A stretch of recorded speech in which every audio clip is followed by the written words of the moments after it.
We all know them. Your boss, maybe your parents. The ones who roll their eyes in meetings, who don't live stream their every thought on social media, who just seem distant. You might think they're checked out, cynical, or just don't get it. The response to chaos is often a quiet shrug, a dry joke, or that one single word, whatever.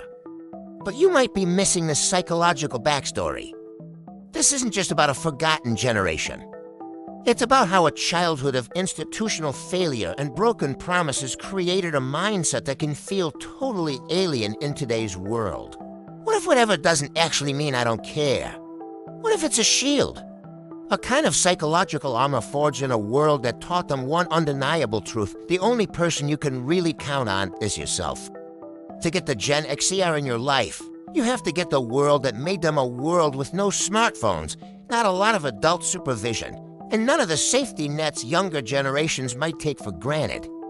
To understand the Gen X psyche, you have to start in an empty house. For Millennials and Gen Z, coming home from school to a totally empty house for hours might sound like the start of a horror movie. For a huge slice of Generation X, it was just Tuesday. In the 70s and 80s, divorce rates soared and more women entered the workforce than ever before. The result was the first real latchkey generation. Some estimates suggest a huge portion of Gen X kids were responsible for themselves after school, letting themselves in with a key on a string around their necks. This wasn't a rare thing, it was a cultural phenomenon. One study from the era even described them as one of the least parented, least nurtured generations in US history. This constant sense of being on their own was the soil where their defining traits grew. On the surface, it created a fierce, practical independence. Gen X learned to make their own snacks, do their own homework, and most importantly, figure out how to kill their own boredom. There were no streaming services or social media feeds. There was just boredom, and out of that boredom came creativity and self-reliance. They became masters of their own little worlds because they had to. But underneath that capable surface, a deeper psychological pattern was forming. The real issue wasn't just being alone, but why they were alone. There was the instability of divorce, economic stress, and the feeling that the adult world was a messy place that didn't have much time for kids. Gen X learned, on a gut level, to handle their own emotions. Fear, loneliness, sadness, those were problems to be solved internally. Asking for help often wasn't even an option. This created a deep self-reliance that borders on anxiety. According to psychological data from Solson, they developed a high capacity for self-control, scoring higher on this trait than both Millennials and Gen Z. This makes them incredibly resilient in a crisis, but it also makes it hard for them to be vulnerable. They learn to swallow their need for support, and you can still see that pattern today in their reluctance to ask for help.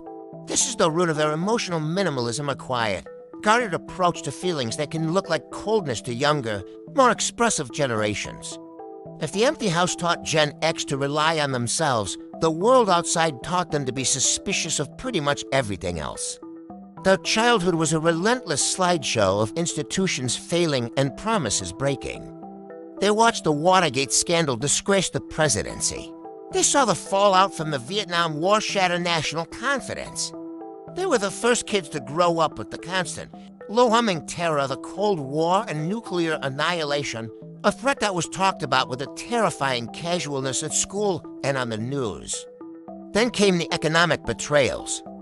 They watched their parents, who bought into the dream of lifelong corporate loyalty, get downsized and laid off. They entered the workforce right as the dot-com bubble was bursting, and just as they hit their prime earning years, the 2008 financial crisis wiped out their savings. Time after time, they were told to work hard and the system would reward them, only to watch that system repeatedly implode. This chain of betrayals created a deep skepticism that's different from the generations on either side of them. Baby boomers, even at their most rebellious, mostly kept a core faith in the system. Millennials, despite their own economic struggles, grew up with more collective optimism and a belief that systemic change was possible. Gen X, however, developed a different tool: defensive pessimism. It's a practical worldview that basically expects things to go wrong. This isn't because they want things to fail. It's how they protect themselves from disappointment. When you see a Gen XCR in a meeting immediately poking holes in a new, optimistic plan, they aren't just being negative. They're stress testing it. They're looking for the weak spots because life taught them the weak spots are always there, and they're always what breaks first. This is why they prize authenticity over slick marketing. They have a built-in phony detector because they were marketed to their entire lives. This skepticism is often labeled cynicism, but it's really a finely tuned survival mechanism. It's a sane response to a world that consistently proved it couldn't be trusted. With them, trust has to be earned, and it's given out cautiously.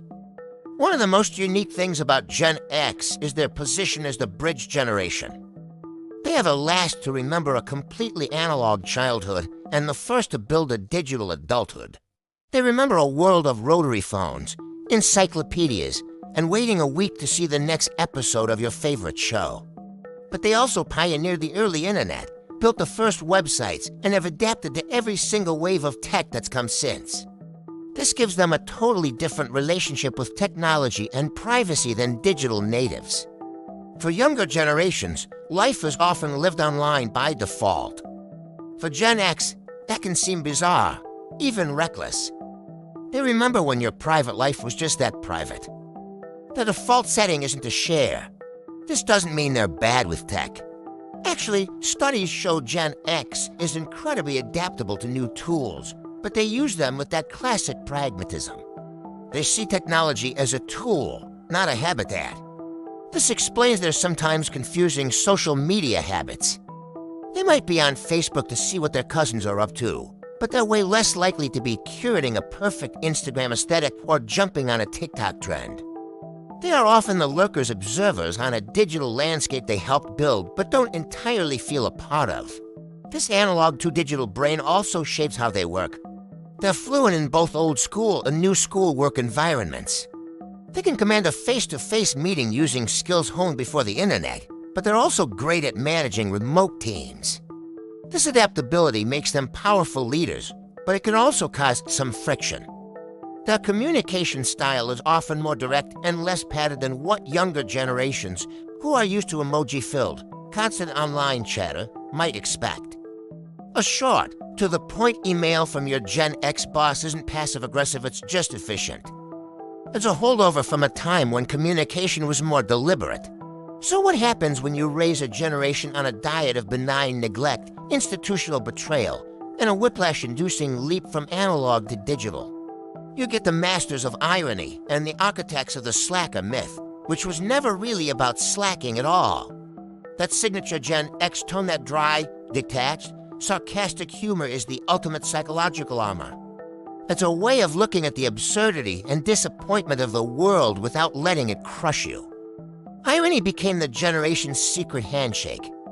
There was a code for, I see how messed up this is, and I refuse to be a victim of it. Instead of expressing sincere disappointment, they'd crack a cynical joke. Instead of showing fear, they'd roll their eyes. This is where that slacker stereotype from the 90s came from. The media painted them as unambitious and disengaged, but that was a huge misunderstanding. They weren't slacking, they were opting out of a game they knew was rigged.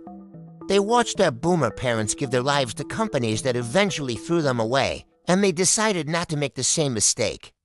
Their attitude was a direct precursor to the modern idea of quiet quitting.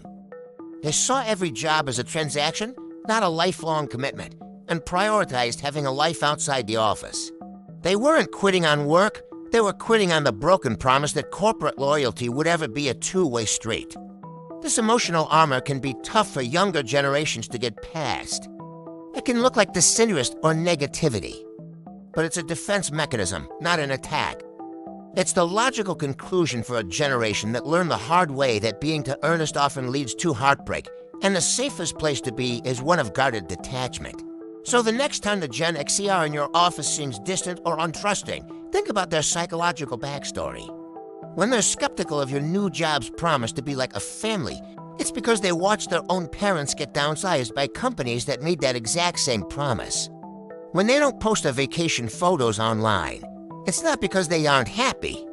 It's because they grew up in a world where your life was your own. and they don't see the point in performing it for an audience. And when they react to a crisis with a dark joke or a dismiss of whatever, it's not because they don't care.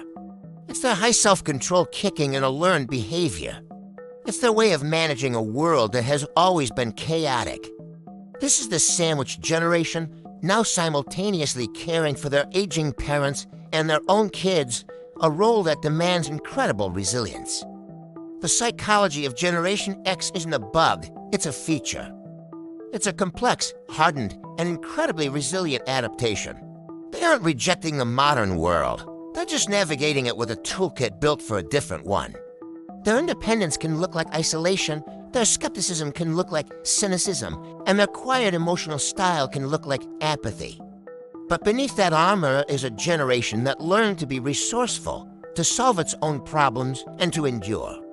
They aren't the forgotten generation, they're the backbone generation, the ones quietly holding things together while everyone else is talking about it. Understanding their story isn't just about understanding a generation. It's about understanding how the world we grow up in makes us who we are. So let's open up this conversation. Millennials and Gen Z, what's one thing about the Gen Xers in your life that makes more sense now? And to the Gen Xers watching, what's the one crucial part of your experience that you think we missed? Let us know in the comments below.